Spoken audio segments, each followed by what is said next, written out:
are talking about Chapter 3, Parallel and Perpendicular Lines, and today we're going to focus in on converse angle pair theorems. So if you remember back to yesterday's lesson, section 3.1, we talked about the corresponding angle theorem, alternate interior angle theorem, alternate exterior angle theorem, and the consecutive interior or same side interior theorem. Now remember that these first three tell me that if my lines are parallel, then that angle relationship is congruent. The last one tells me if the lines are parallel, then the same side interior angles are supplementary. So what we're going to focus in on now is the converse. Remember back to chapter 2, the fact that the converse says if P then Q, the converse would be if Q then P. So we switch that order.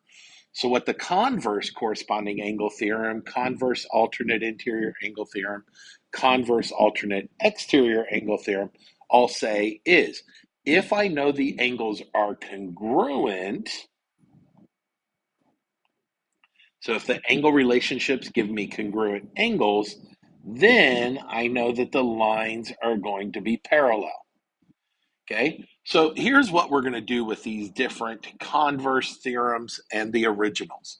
So the originals, they're going to tell me that lines are parallel, and then I can prove which angles would be congruent.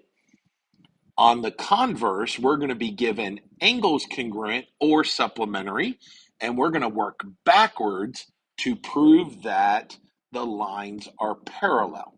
So that's the idea that you're using. The original ones get me the lines are parallel. I'm going to prove angle relationships congruent compared to the converse where I'm going to prove that angles, I'm given angles are congruent, and I'm going to prove that the lines are parallel. Okay, so we also have this transitive property of parallel lines. Just make sure we've got it. If two lines are parallel to the same line, then the two lines are parallel. Remember the transitive property, if P then Q and Q then R, then P goes to R. Same idea here. If line P is parallel to Q and Q is parallel to R, then I know that P also would have to be parallel to R. Okay? And we'll come back to that more later as we need it. So let's take a look at these first two problems. It says, what value of x makes m parallel to n? So when I look at these, the first thing I do is I say, okay, what angle relationships am I given? Well, when we look at those two angle relationships, those are the same side interior or the consecutive. Okay, so these are the same side interior angles or consecutive interior angles. And in order for M to be parallel to N, they would have to be supplementary. So what I know is 3x minus 15 plus the 150 has to equal 180. At this now I can combine, so I'd go 3x plus 135 equals 180. I'd subtract my 135. That'd get me 3x equals 45, so I would know x has to be 15. That has to be true. The same side interior angles have to be supplementary in order to make M parallel to N. Likewise, on the second one here, I see that I am given alternate exterior angles.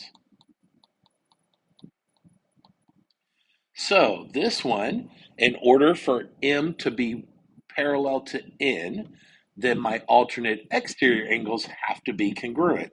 So on this problem, I'm going to take those two angles, I'm going to set them equal to each other, and then I'm going to solve it out. So I'm going to add the 15, I'm going to divide by the 2, and that's going to get me x is 75.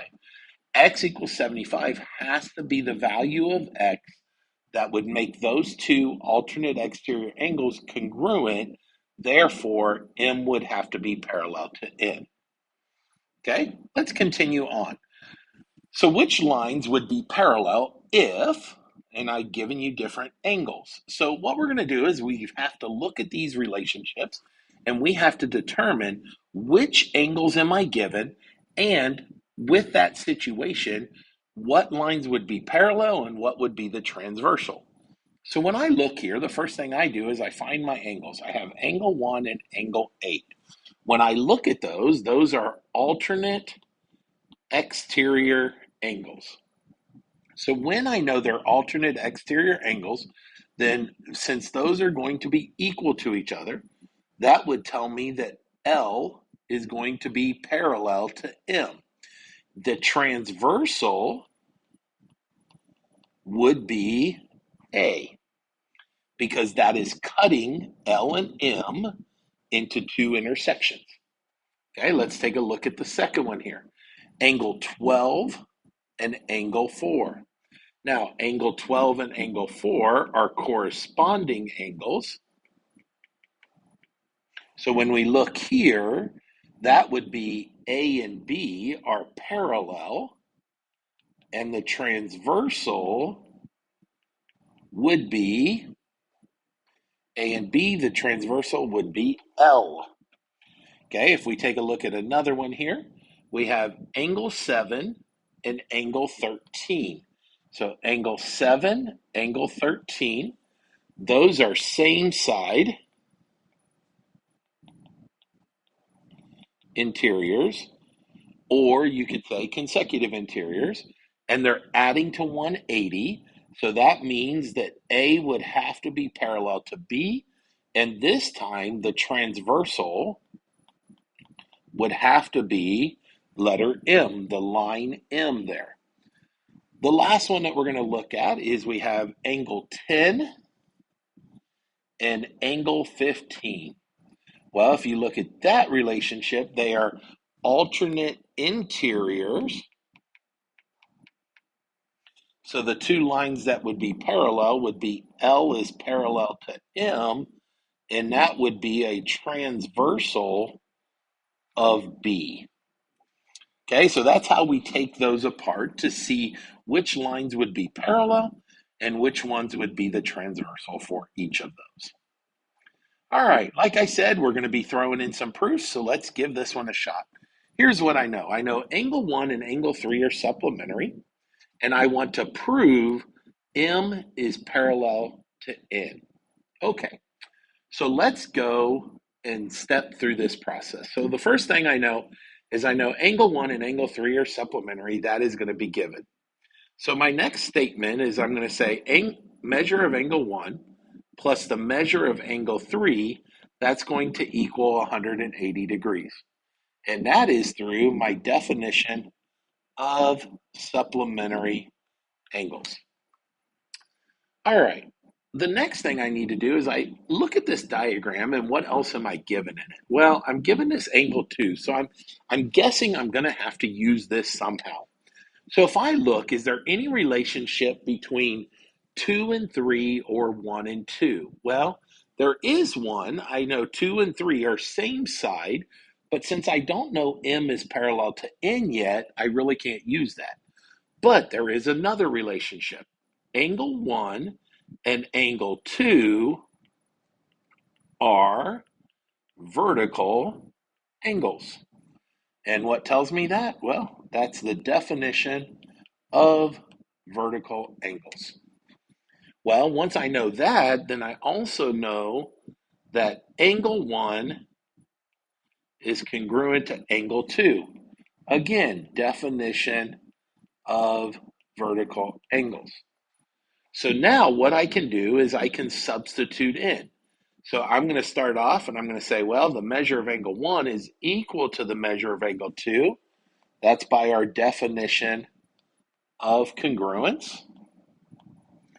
And then once I have that, I'm going to substitute in. So now I know that measure of angle 2 plus measure of angle 3 equals 180 degrees. And that is by substitution. Now, once I have that, now we're going to include the last two parts. I know that the measure of angle 2, oops, sorry about that. I know that angle 2 and angle 3 are supplementary. So that is by definition of supplementary.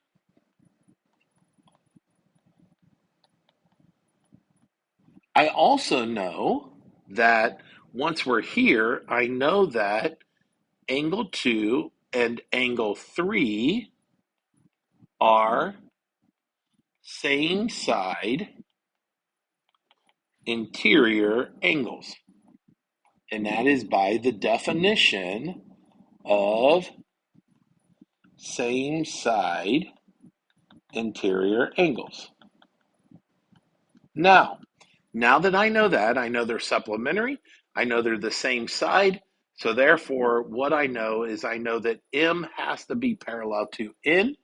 Just checking to make sure I'm writing it in the correct way, because remember, we want that proof statement to be identical. And the reason we know that is the converse same side interior angle theorem. And that would get me those two lines are parallel, because I've said that my two same side interior angles are supplementary, which gives me that the lines have to be parallel.